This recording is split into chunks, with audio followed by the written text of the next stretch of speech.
Garder un esprit critique et faire preuve de réflexivité, comment on fait? Bonjour à tous, on se retrouve pour un nouvel épisode de Réflexe critique. L'idée, ce sera, comme la dernière fois, de revenir sur la vidéo qui parlait de l'agentivité. Donc on va décortiquer un petit peu ce concept et puis ensemble, on va aller préciser certains termes, on va aller creuser et approfondir certains aspects qui n'ont pas pu être faits dans la vidéo de capsule concept autour de l'agentivité. Voilà, c'est le programme. Donc sans plus tarder, on va se mettre sur le partage d'écran et on va aller regarder via, comme la dernière fois, une interaction avec un chatbot dopé à l'intelligence artificielle. On va aller regarder qu'est-ce qu'on peut en dire d'un peu plus précis ou d'un peu plus simple, facile à conceptualiser. Alors, comme vous le voyez, je suis allé sur ChatGPT et je lui ai à nouveau donné le transcript de la vidéo. Je lui ai dit qu'elle parlait de créativité et d'agentivité et qu'elle aborde des composantes de ces différents concepts. Donc il y a le transcript. Cinquième étape, expliciter les implicites. Encore une fois, là, c'est le point de dire, vas-y, tape-moi dans le bide, je veux voir où est-ce que c'est que je suis un petit peu biaisé, d'une certaine manière. Je vous invite vraiment à le faire. Ça peut faire un peu mal à la tête, ou ça peut être difficile des fois, mais globalement, les intelligences artificielles sont assez gentilles. Vous pouvez le faire avec vos collègues, vos amis, d'autres humains, et vous verrez que ça peut être des superbes interactions. Moi ici, ce que je lui demande de me donner 10 préconceptions qui sont implicites dans le transcript. L'objectif, c'est de me faire voir des éléments que je n'aurais pas pensé à questionner, mais point aveugle, autrement dit. Excellent, toujours, c'est génial ça, il est toujours d'accord, hein. Excellent. Première préconception, l'idée que la créativité est un attribut individuel. Être créatif, c'est une qualité d'un individu, pas d'un collectif ou d'un système. Il est déjà revenu plusieurs fois sur ce sujet. Point aveugle, il me met que cette vision néglige les dynamiques collectives de création, co-création, intelligence collective, créativité organisationnelle. Et il me propose à chaque fois une question critique. Une œuvre peut-elle émerger d'un réseau sans intention individuelle? Exemple, Wikipédia, l'évolution du langage, les mèmes culturels. Alors bon, sur Wikipédia, il y a quand même une intention de la part des gens qui écrivent ou de ceux qui l'ont créé. Évidemment, c'est des intentions partagées, donc ça serait intéressant de le creuser. L'évolution du langage et les mêmes culturels, c'est par contre un point que je trouve intéressant où il peut effectivement ne pas avoir d'agentivité et pour autant que ça amène à une création. Alors encore une fois, à voir qu'est-ce qu'on reconnaît comme création ou pas. Deuxième point, l'idée que l'agentivité dépend d'un sujet conscient.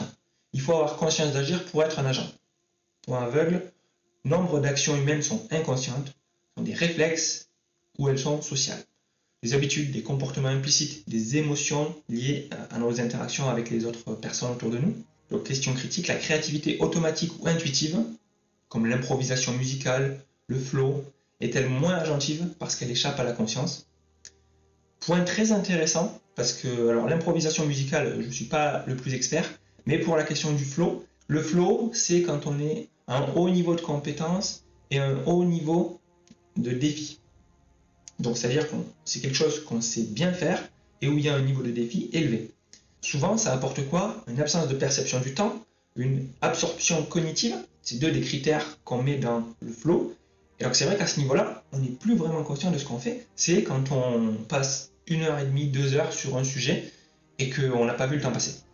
Effectivement, on est quand même dans l'action, on est agentif, mais dans ce cas-là, on pourrait dire que c'est l'intentionnalité première qui a juste débordé et qui s'est renouvelé comme un cycle à plusieurs reprises au moment sans qu'on en ait conscience. Donc c'est vrai que c'est une remarque intéressante.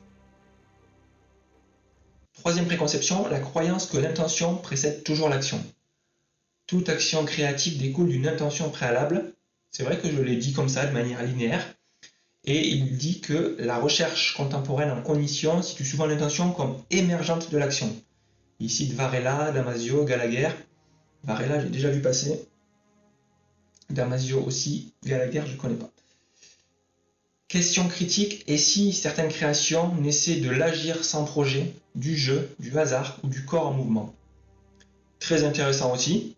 On pourrait se dire que ça va dans l'autre sens. Il n'y a pas d'intention préalable, il y a juste une action. Ça poserait beaucoup de questions. On peut peut-être se dire qu'il y a certaines activités, et notamment le jeu, j'avoue, qui peut être motivé par d'autres point, mais il y a quand même une intentionnalité. Et il y a la question de est-ce que si l'intentionnalité n'est pas dévoilée, n'est pas consciente, est-ce que ça marche ou pas? C'est vraiment la question de la conscience assez difficile à évaluer. 4. L'équation agentivité égale libre arbitre. Je l'ai mis un petit peu, mais pas vraiment, hein. C'est plus sur la perception. Être agentif, c'est être libre et autonome. On oublie que nos actions sont toujours situées, influencées par des contraintes biologiques, sociales, culturelles.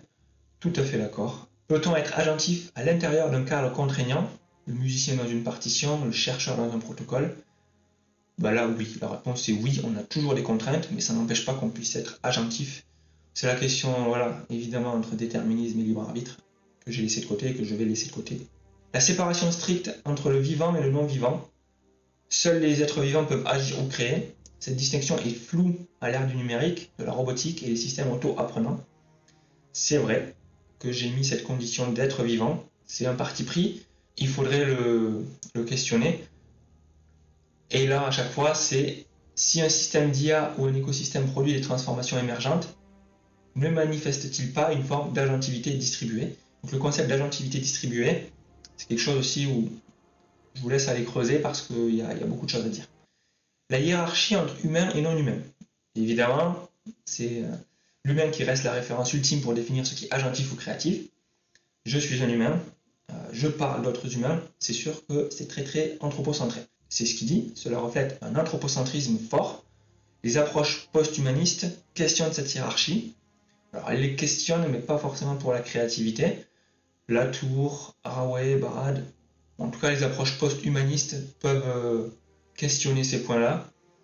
Et d'ailleurs, une question critique qu'il nous propose, c'est « Et si la créativité était une propriété du monde, pas une exclusivité humaine ?»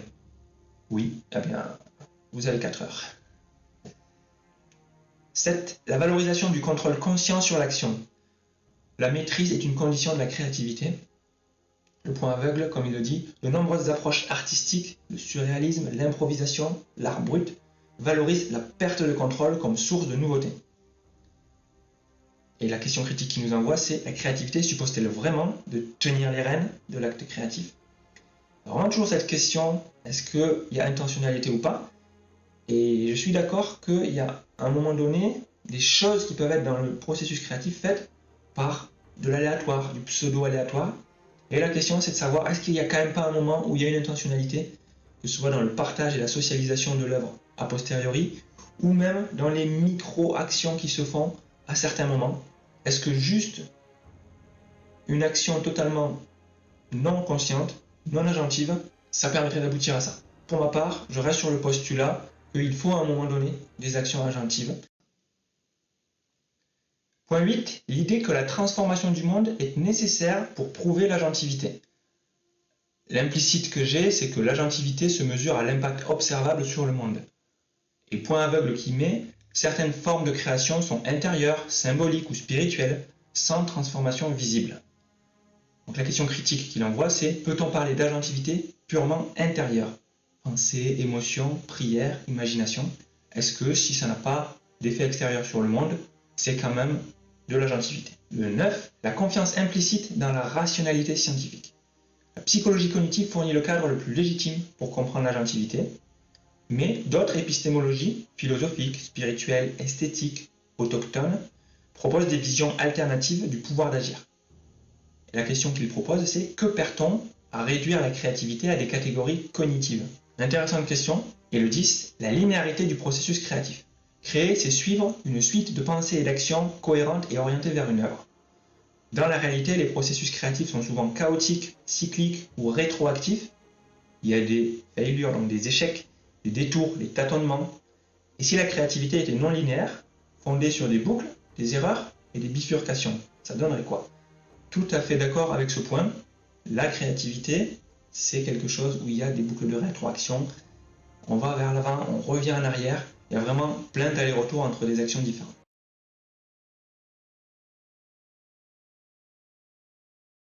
Avec réflexe critique, on revient sur nos croyances et sur nos connaissances. On explore à l'intérieur et à l'extérieur pour révéler nos forces, mais aussi nos erreurs. On met à jour ce qu'on pense pour identifier nos angles morts. Ça, c'est la réflexivité. On reformule et on compare pour juger. Ça, c'est l'art de critiquer. C'est l'art de critiquer. Si vous aimez vous regarder dans le miroir sans détourner le regard. Alors à bientôt pour exercer ensemble notre réflexe critique.